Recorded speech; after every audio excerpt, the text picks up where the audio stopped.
কি বিভৎস jam sir, চিন্তা করতে পারবেন না। এট লাস্ট মোমেন্টে আমি উবের বুকিং করে গাদা খানের টাকা।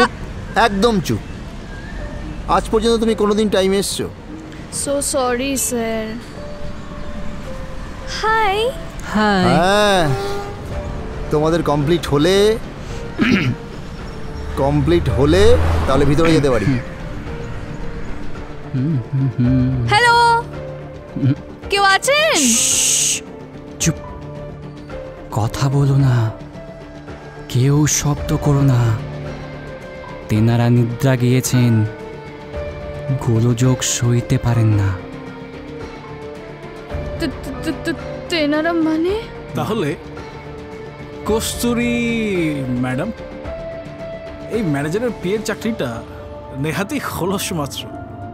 তা আপনার যে অপার মহিমা, এটা অরিত্রবাবু জানেন তো? আসলে এটা আমার আর অরিত্রর বহুদিনেরই প্ল্যানিং ছিল। আমি এতকাল ভুল মানুষকে ভালোবেসেছি আর ভুল লোককে নিয়ে স্বপ্ন দেখেছি।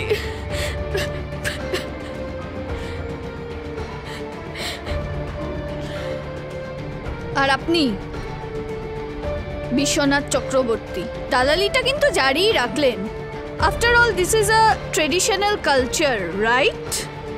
বাঙালিরা ইংরেজদের এনেছে, আবার বিদায়ও দিয়েছে।